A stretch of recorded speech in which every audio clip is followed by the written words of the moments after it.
Puncak ibadah haji 2025 telah berlalu. Saat ini jemaah haji Indonesia ada yang sudah pulang ke tanah air dan ada yang masih menjalani aktivitas di tanah suci.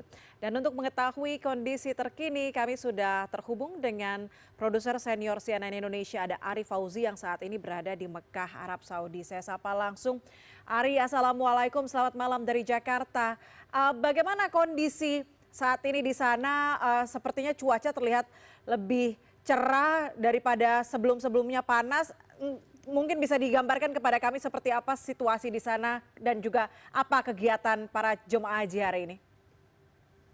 Oke, Waalaikumsalam warahmatullahi wabarakatuh. Selamat sore, Puspa. Selamat siang, waktu Arab Saudi. Posisi saya sekarang, saya sudah berada di Madinah, Arab Saudi, di mana untuk hari ini masih belum ada jemaah haji reguler yang berangkat dari Mekah menuju Madinah. Kita bicara dulu tentang Mekah, di mana sampai saat ini, di tanggal 11 Juni ini, kondisi Masjidil Haram masih ramai dengan jemaah dari seluruh dunia, terutama dari Indonesia. Dari Indonesia sendiri, jemaah ada yang melakukan tawaf ifadah maupun tawaf wada. Sebetulnya dengan banyaknya jemaah yang berkeliaran di Masjidil Haram sendiri, Ketua Tim WAS Cucun Ahmad Samsurizal memberikan sebuah pesan bahwa petugas harus banyak yang siap di daerah Masjidil Haram.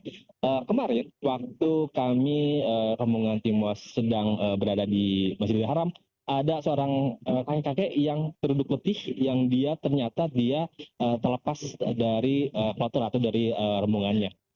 Untungnya ada petugas haji yang bisa membantu dan akhirnya bisa memulangkannya ke hotel jemaah yang berasal dari Surabaya tersebut.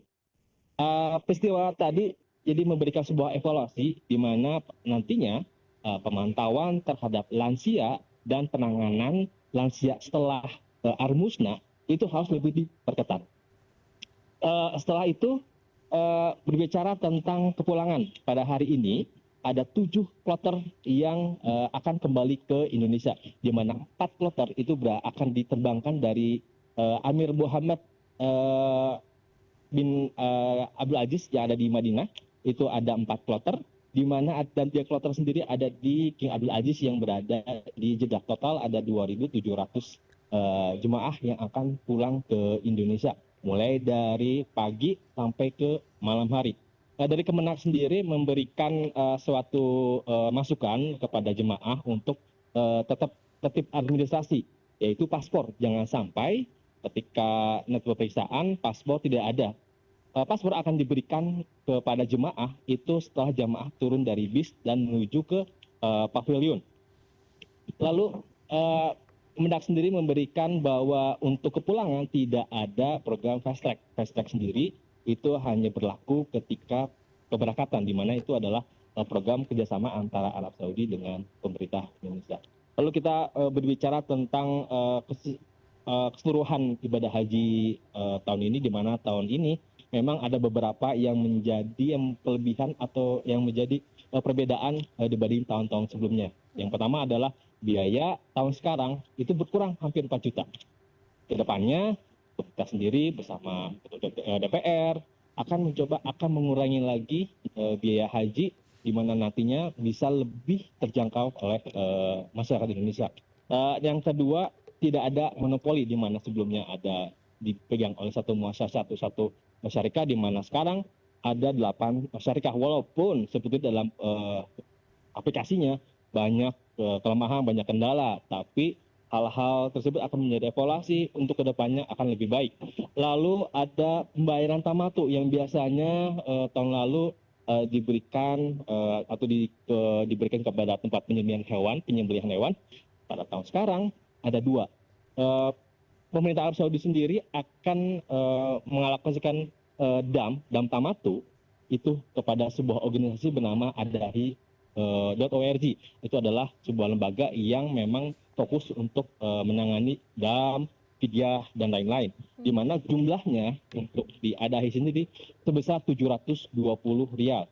Yang kedua, ini mungkin yang bisa lebih mudah untuk masyarakat Indonesia, yang membayar tamatu yaitu melalui Basnas. Basnas sendiri bisa mengirimkan via rekening dan besarannya sekitar Rp570. Dan yang terakhir yang menjadi perbedaan tahun sekarang dibanding tahun adalah sudah mulai kuatnya pengiriman bumbu-bumbu atau bahan makanan yang berasal dari Indonesia.